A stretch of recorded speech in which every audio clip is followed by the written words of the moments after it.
Welcome to another episode of Electronics Made Easy. Today we're going to talk about AC. We're going to talk about how to make a drop cord, how to wire up receptacles, and how to wire up light switches.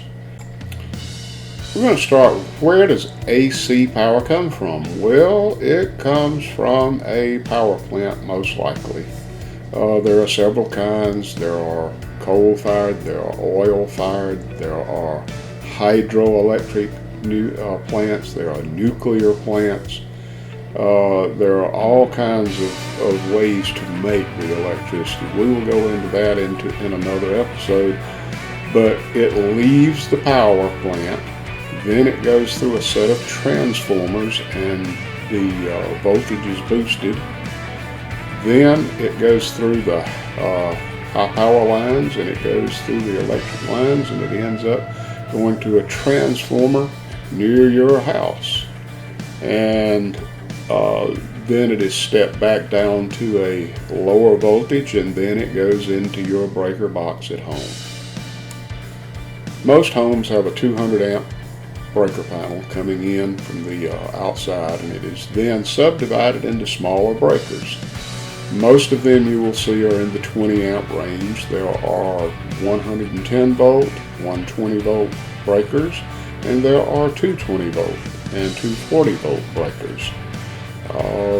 The incoming power in your house can vary from 110 up to 125 volts. It depends on the day and the load. The power company tries its best to regulate it at a constant voltage, but it honestly isn't. It changes. Now, when you do work in a breaker box, always be sure to put labels on all of the breakers. That way you're not confused later. If you have an emergency, it is easy to see which breaker you need to turn off. There are three distinct categories for wiring. There is residential, which is your home. There is commercial, which is like a business, a grocery store, anything that's commercial, that where things are sold or bought, or an office building would fall into that category.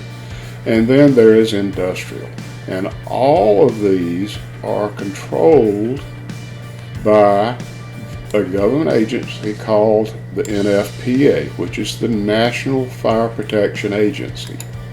And the National Fire Protection Agency created a book, and that book is used by all electrical people, and it's called the National Electric Code book.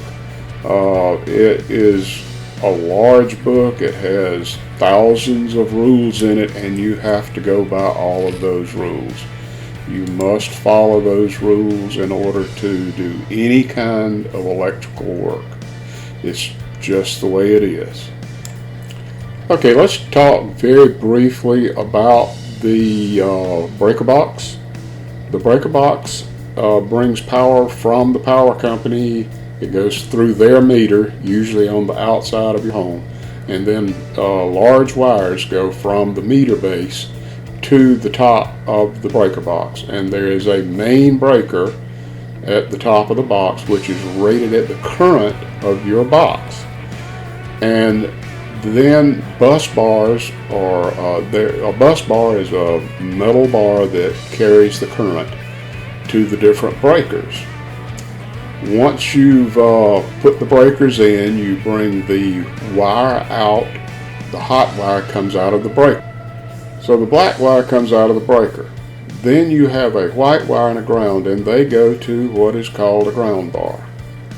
And the ground bar is where you take all of the neutrals and all of the ground. If you have a second box that is downline from your main box, the grounds and the neutrals must be separated according to the NFPA rules. Let's talk a little bit about the kind of wire that we use in a home or residential wiring. It is called NM type wire, or Romex, which is a name brand, but it's the most common name used for this type of wire.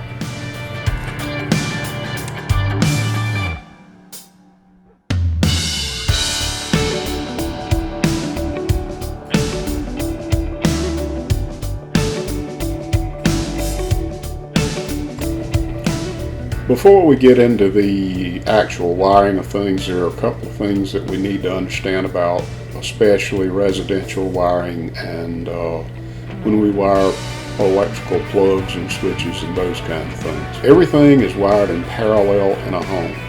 The reason for this is parallel gives us exactly the same voltage on every branch that we have.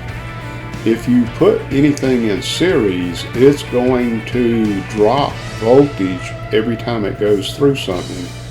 And if it does, then the next plug in line would not have the proper voltage to run your device that you've plugged in, whether it be a lamp or a drill or your microwave. You've got to put these in parallel.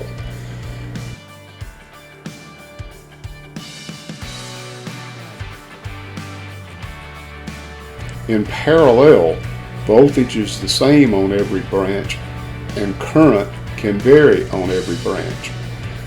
Okay, let's get into some of the more interesting things. Let's actually do some wiring at this point. I think you may learn a few things. Okay, let's start with a plug that goes on a drop cord. Everybody needs to know how to make a drop cord, so we will cover that first. First of all, we're going to strip the wires back. And we're going to get the black, the white, and the green.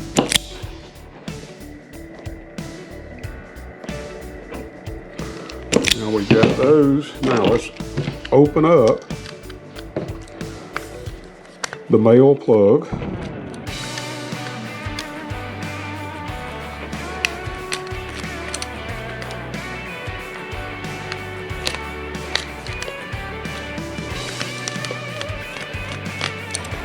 Forget this part. You've got to take all the wires and stick them through the back before you start. Get this on here. You loosen it up with these two screws. Once you got it on, you can tighten it back up with the same two screws. So we've got green, we've got white, and we've got black. Okay, black is always going to be the hot, and hot goes to the gold screw. So we see a gold screw there, so we know that the black wire goes to the gold. Then we tighten it down. Now we inspect it to make sure there are no tiny wires sticking out anywhere. And I don't think there are. Nope, no small wires. Okay, the next one is going to be the white wire, which is the neutral or the AC return line. So that goes to the silver screw. So now we've got the silver, we're going to tighten it up. And now last but not least, we're going to make sure that we get this ground on here. The ground is absolutely essential. The ground is green. So now we're going to tighten up the ground terminal. And these are compression fittings, by the way, which are my favorite. If I've got to have something, I would prefer it be a compression terminal. Now, give everything a good tug and make sure it's good and tight. One final inspection to make sure there's nothing loose. So now we're going to slide this on here, and if you look inside, you'll see there are 3 screw holes, and then you've got that little groove right there. Now, if you line that groove, which is right here in line with the ground, if you line those two up, it should pop right in easily. Now we're going to tighten this up.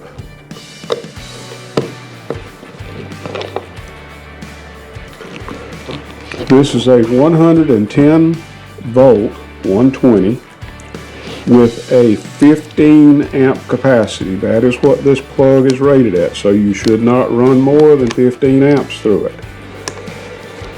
And as we will learn later, you will know that you must match the wire size to the current.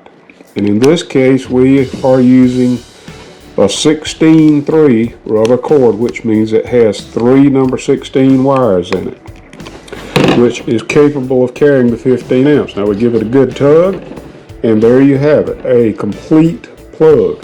All right, let's do the other end of the drop cord now. Let's first of all take this apart, and again, you have to loosen this up so you can get all the wires. And now we're going to take the wires and we'll slide them through. Didn't loosen quite enough, and I have to loosen some more. So let's go through.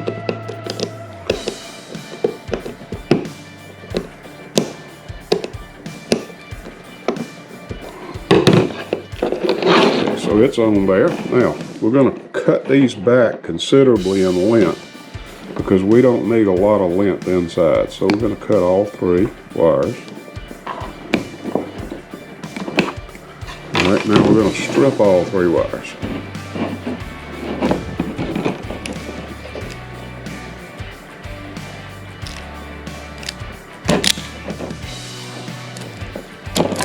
Okay, now all 3 are stripped. So we're going to do this the same way we did the other end. This is the female end.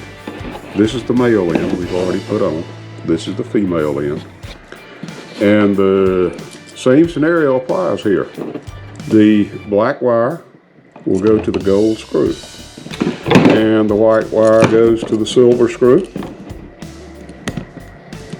And last but not least, the green wire goes to the green screw. Now I'm using 16-3 rubber cord, which means there are 3 number 16 wires. They are stranded, not solid. You need the stranded wire because you need the flexibility in a drop cord. Now we're going to check and make sure there are no wires hanging out. We're going to check each one to make sure it's good and tight.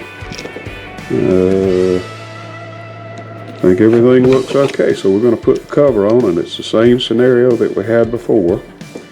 We have the little notch right here, as you can see, and then if you look inside, there's going to be a groove in here. So we're going to line that notch up with that groove. If we do that, everything should go right on. And that is how you make a drop cord. Now you can make this any length that you would like. Of course, this one's only a couple of 3 feet long because we're doing a demonstration, but you can make this 100 feet long if you have 100 feet of cord. So that's how you make a drop cord.